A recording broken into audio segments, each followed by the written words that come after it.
কোরবানির ঈদের আগে হাটে যাওয়ার উত্তেজনা ছোটবেলা থেকেই রক্তে গাঁথা। কিন্তু বয়স বাড়ার সঙ্গে সঙ্গে বুঝি শুধু বাহারি চেহারা বা বড় শরীর দেখে গরু বা ছাগল কেনা কোনো বুদ্ধিমানের কাজ না, বরং পশুগুলো কোরবানির নিয়ম মেনে উপযুক্ত কিনা সেটাই আসল বিবেচ্য বিষয়। গরু কিনতে গেলে প্রথমেই দাঁতের দিকে নজর দিতে হয়, কারণ দুইটা দাঁত উঠলেই বোঝা যায় এটা দুদাঁতই, অর্থাৎ কোরবানির জন্য বৈধ। অনেকে আবার দাঁতের বয়স না বুঝে পছন্দ করে ফেলে মোটা একটা গরু, অথচ পরে দেখা যায় ওটা এক দাঁতি কিংবা দুধের বাচ্চা, যা কোরবানি গ্রহণযোগ্য না।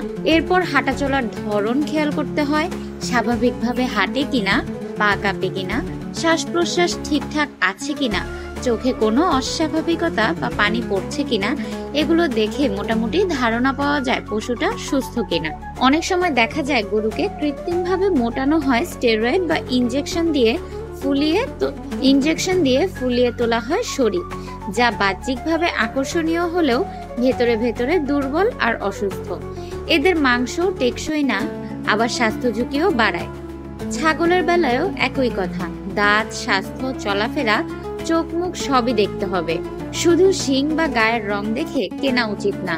আরেকটা গুরুত্বপূর্ণ দিক হচ্ছে বিক্রেতার আচরণ। যিনি গরু বা ছাগল বিক্রি করছেন তিনি পশুর খাওয়া দাওয়া, বয়স, রোগবালাই সম্পর্কে স্বচ্ছভাবে জানাচ্ছেন কিনা।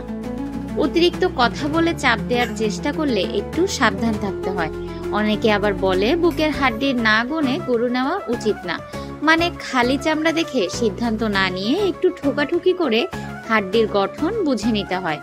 সবচেয়ে ভালো হয় যদি 1-2 জন অভিজ্ঞ মানুষ নিয়ে হাটে যাওয়া যায়, নতুবা ইউটিউবে কিছু ভিডিও দেখে বা আগে থেকে একটু রিসার্চ করে গেলে ঠকে যাওয়ার সম্ভাবনা কমে। দিন শেষে মনে রাখতে হবে, এটা শুধু একটা পশু না, এটা আপনার কুরবানির নিয়ত আর আন্তরিকতার প্রতীক। তাই দেখে শুনে, বুঝে শুনে, পছন্দ করে, ভালোবেসে পশু নেওয়া উচিত, যেন ঈদের আনন্দ হয় পূর্ণ আর কুরবানি হয় গ্রহণযোগ্য।